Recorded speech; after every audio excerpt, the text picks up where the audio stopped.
All righty, welcome back to the show, the LiUNA Sports Wrap. We got some special guests here today to talk hockey. If you are a fan of hockey here in Las Vegas, there's a new book out. It's called Vegas Hockey, Vegas Strong.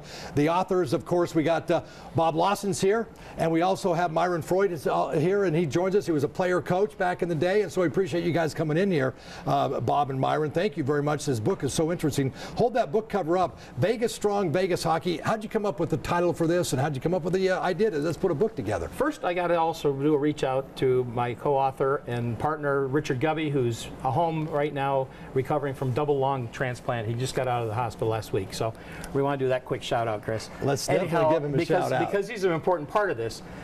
Richard goes way back with us. Now, I came out here in '93, and Myron was already out here at that time. There was a spattering of hockey players that were playing a lot of pickup games and bringing some teams in from out of town. A fellow by the name of Maurice Slupka had put that together, and they were doing okay. But then, obviously, the Loudon family decided they want to go at it in a big way. They built an arena in the Santa Fe Hotel Casino. It's at 2,500, I think, 2,500 and change. And what year are we talking here? 93. 94 is when I came out. But what about, you go way back to this hockey, back to this 1968, right? I mean, you're talking hockey? Gamblers, way Gamblers, yeah. But they were all like senior, what they call senior pickup, senior. Semi-pro kind of. No, none of them were really paid, unless you count beer and tally up how much the beer was worth, right? They were a lot of senior level hockey players. The first professional effort, and I'll define what professional is, okay? Yeah. Obviously, professional means that these players that we put together, the Aces, the very first team, were paid to play hockey, period. I mean, they had other jobs. We'd get them jobs around the Santa Fe and so forth. But they were brought here. They were recruited from outside the state, and they were brought here specifically to play in an organized league, playing regular games and bringing them into the Santa Fe and selling tickets. And that was the very start of organized professional semi-professional hockey in Las Vegas, right? Yeah. Immediately thereafter came the Thunder and a few other teams, obviously the Wranglers, as it's highlighted in the book, all the way down.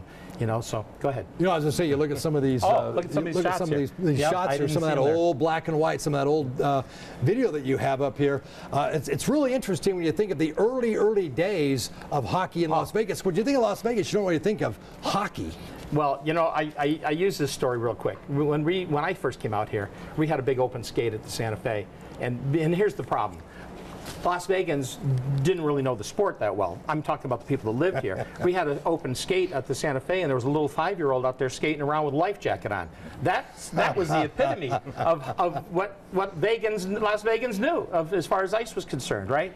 So our whole thing was, from the day I arrived, from that point forward, we're going to show them what hockey is, professional hockey is. And then shortly thereafter came the Thunder, and basically what happened is, through those years, we've proved that you could sell tickets to bring in fans to Las Vegans. It didn't have to be somebody from the Midwest flying in that happened to like hockey, he's going to go buy a ticket. These were Las Vegans that we were culturing in the sport of hockey. You know, let's talk about, prior to the Thunder, there was an outdoor game. I think it opened up everybody's eyes. 91, yep. The Rangers and the Kings, and Wayne Gretzky. And you know, you talk about that, you look at the video here of this game, and this kind of like maybe opened everybody's eyes. I mean, it was the first outdoor game ever. Yeah. Gubby had an integral part in this, by the way. Basically, nobody else wanted to headman it, so he was crazy enough, and he was a goalie, and all goalies are a little crazy anyway. But he decided to take it on, and he did, and he put this whole game together out in the middle of the desert at 100-degree weather, with melting ice, locusts that came in. He had everything that tried to kill this, but the bottom line was they sold a lot of seats. The place was a sellout. Las Vegans took a look at it. Las Vegans loved it. The NHL took a hard look at it too, and they thought, wow, this is crazy. You know, they really did sell. You can see the crowds. The crowds are a sellout crowd in that video. It's just awesome. But yeah, that was the very first NHLers that skated in Las Vegas in an organized hockey game. It was an exhibition game, of course, but it was still, it was between the Kings and New York. I mean, it doesn't get any better than that, right? No, that was big time there. It kind of opened the doors and opened the eyes of a lot of people about, hey, what can actually happen? And then 2 years following that game, now the Thunder, they roll in here from 93 to 99. From the Aces, the Thunder comes in, and we're all selling tickets, and we're all trying to promote the sport of hockey, right? And then other types of sporting events or sporting teams came in. I think there was some 50 of them, like I said before, throughout the years, proving that professional sports in general can make it in this city.